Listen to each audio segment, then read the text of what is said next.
రెండు పెళ్లిళ్ళు రెండు విడాకులు కట్ చేస్తే ఓ నూడిల్స్ అమ్ముకునే వాడికి పరిచయం అయ్యి 29 ముక్కలైంది. ఇంతకీ ఏం జరిగింది? ఆ నిందితుడు ఎలా దొరికాడో తెలుసుకోవాలంటే వీడియో పూర్తి వరకు చూడండి. అంతకన్నా ముందు వీడియో నచ్చితే లైక్ చేసి ఛానల్ ని సబ్స్క్రైబ్ చేయండి. ఈ ఫోటోలో కనిపిస్తున్న మహిళ పేరు శ్రీమతి శెట్టి. ఈమె మంగళూరు అత్తావరకు చెందినది. ఈమె చిట్టీల వ్యాపారం చేస్తూ ఉండేది. అలాగే ఈమెకు ఎలక్ట్రానిక్ పరికరాలు అమ్మే ఓ షాప్ కూడా ఉంది. ఇక ఈమె వైవాహిక జీవితానికి వస్తే ఈమెకు ఒకటికి రెండు పెళ్లిళ్ళయ్యాయి. మొదటి పెళ్లితో ఆమె సంతోషంగా లేదు. ఎప్పుడూ భర్తతో గొడవల కారణంగా తనకు భర్త నుండి విడాకులు కావాలని కోర్టు మెట్లెక్కింది. అయితే ఆమె విడాకులకి ఫ్యామిలీ మొత్తం వ్యతిరేకించింది. భర్తతో సంతుకుపోవాలి కానీ ఇలా గొడవలు పడి విడాకుల దాకా వెళ్ళటం ఏంటన్నారు. కానీ శ్రీమతి మాత్రం తన భర్తతో తనకు ఇక కలిసి ఉండే ఉద్దేశం లేదంటూ కోర్టు మెట్లెక్కి అతనితో విడాకులు తీసుకుంది. ఆ తర్వాత నుండి సింగిల్ గా చాలా కాలమే ఉంది. అయితే ఆ తర్వాత ఎందుకిలా సింగిల్ గా ఉండాలి అనుకుంది.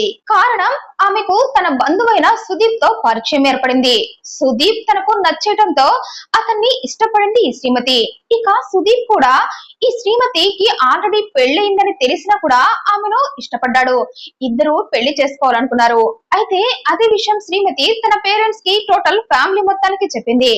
అయితే ఆ పెళ్లిని టోటల్ ఫ్యామిలీ వ్యతిరేకించింది. కారణం మొదటి పెళ్లి పెటాకులైంది కాబట్టి నీకు ఈ పెళ్లిళ్ళు అచ్చిరావు, సింగిల్ గానే ఉండు అని హితబోధ చేశారు. కానీ ఈ శ్రీమతి మాత్రం సుదీప్ పై ఉన్న ప్రేమతో ఇంట్లో వాళ్ళందరినీ ఎదిరించి మరీ అతన్ని పెళ్లి చేసుకుంది. అయితే పెళ్ళయ్యాక ఆమె కోరుకున్న సంతోషం సుదీప్ దగ్గర కూడా ఆమెకు దొరకలేదు. దీంతో ఆ భర్తకు కూడా అంటే సుదీప్ కి కూడా బాయ్ బాయ్ చెప్పేసింది. అతనితో కూడా విడాకులు కావాలని కోర్టు మెట్లెక్కింది. ఇక శ్రీమతి ఆర్థికంగా స్థితిమంతురాలే. అందుకే షాప్ రన్ చేయటమే కాకుండా చిట్టీల వ్యాపారం కూడా చేస్తూ ఉంది.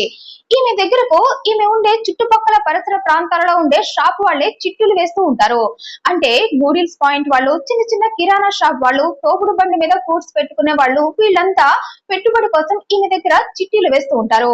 అలాగే ఈమె దగ్గర శాంసన్ అనే వ్యక్తి కూడా చిట్టి వేశాడు. ఈ శాంసన్ నూడిల్స్ పాయింట్ రన్ చేస్తూ ఉంటాడు.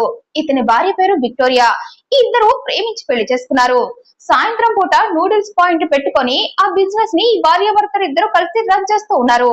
అయితే పెట్టింది కొత్త వ్యాపారం కావటంతో ఆ బిజినెస్ ని అభివృద్ధి చెయ్యాలని ఈ శ్రీమతి దగ్గర చిట్టి వేశాడు. అది కూడా ₹1,00,000 చిట్టి వేశాడు. ఆ చిట్టిని ఒక 4 నెలల తర్వాత వాడుకొని డబ్బులు కూడా తీసుకున్నాడు.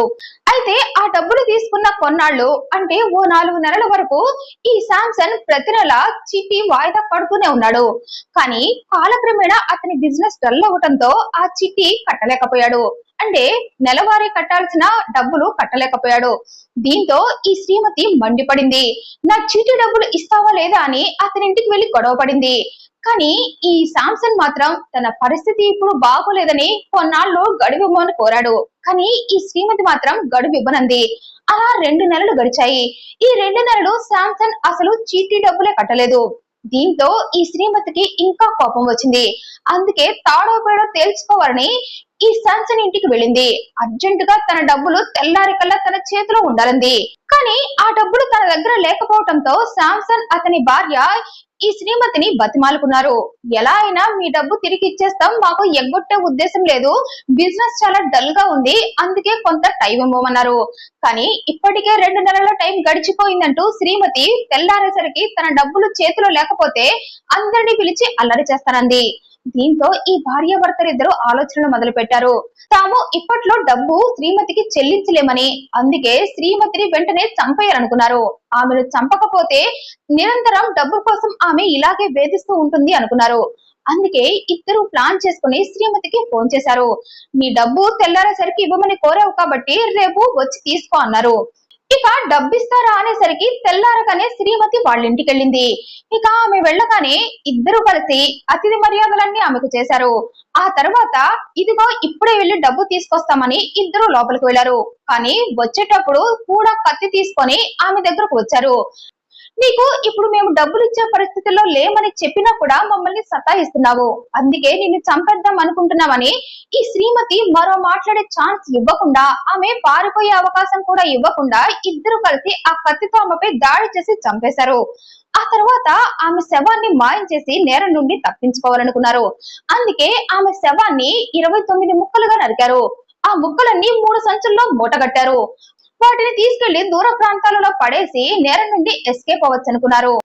అందుకే ఈ శ్రీమతి శరీర భాగాలని 3 సంచుల్లో మూటగట్టి బండి మీద, అది కూడా ఈ శ్రీమతి స్కూటీ మీద తీసుకొని వెళ్లాడు శాంసన్. తనకు అనువైన ప్రదేశాలు చూసుకుంటూ ఆ 3 సంచులని 3 చెత్త కుండీలలో పడేశాడు. ఒక చెత్త కుండీ దగ్గర పార్క్ ఉంది, కానీ అది గమనించలేదు ఈ శాంసన్.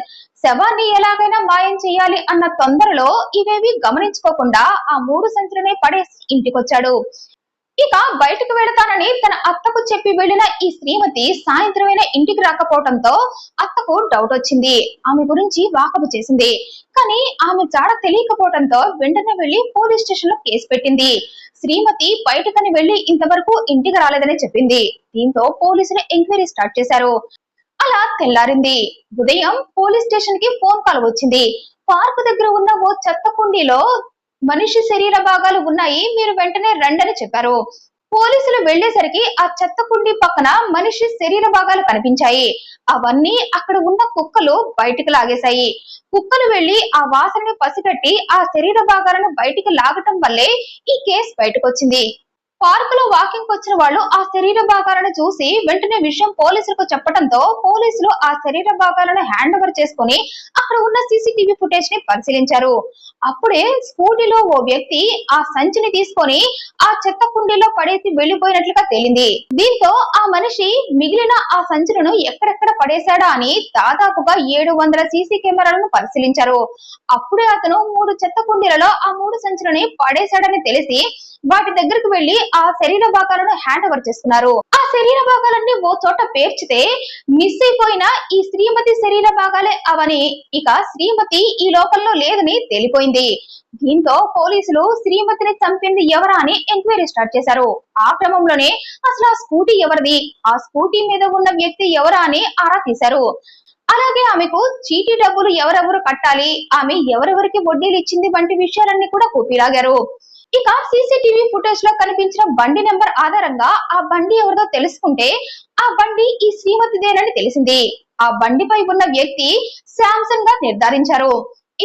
ఇతను గత 2 నెలలుగా శ్రీమతికి చీటీ డబ్బులు కట్టలేదని వారి ఎంక్వైరీలు తేలింది. దీంతో శాంసనే ఈమెను చంపేసి ఉంటాడని, అతన్ని పట్టుకుంటే ఈ హత్యా నేరం బయటకు వస్తుందని అతని ఇంటికి వెళ్లారు. అయితే ఇదంతా గమనిస్తున్న శాంసన్ పోలీసులు తన ఇంటికి వస్తున్నారని ముందుగానే తెలుసుకొని ఇంట్లో తలుపులేసుకొని కూర్చున్నాడు. భార్యతో వణుకుతూ పోలీసులు ఏ టైంలో అయినా మనని వచ్చి పట్టుకుంటారు, మనం ఏం చేద్దామన్నాడు. ఈలోగా పోలీసులు రానే వచ్చారు. తలుపులు తీయమని పోలీసులు డోర్ కొడుతున్నారు. దీంతో ఈ శాంసన్ కి కంగారు, భయం రెండు ఒక్కసారి ఎక్కువైపోయి చేసేది లేక ఇంకా బతికితే పోలీసుల చేతిలో ఆ నరకం ఎందుకు అనుకుని వెంటనే గదిలోకి వెళ్లి కత్తితో పీక కోసేసుకున్నాడు. ఇక భర్త అలా చేసేసరికి ఈ భార్యకు కంగారేసి వెంటనే డోర్ తీసి నా భర్త ఆత్మహత్య ప్రయత్నం చేశాడు, వెంటనే అతన్ని రక్షించమంది. దీంతో పోలీసులు ఈ శాంసన్ ని హాస్పిటల్లో చేర్చారు. అతనికి ట్రీట్మెంట్ ఇచ్చి కోలుకున్న తర్వాత ఎంక్వైరీ స్టార్ట్ చేశారు. ఈలోగా శాంసన్ భార్య విక్టోరియా నిజాలన్నీ ఒప్పుకుంది. మేమిద్దరం కలిసే శ్రీమతిని చంపేశామంది. ఇక పోలీసుల విచారణలో శాంసన్ కూడా నేను నా భార్య ఇద్దరం కలిసే శ్రీమతిని చంపేశామన్నారు.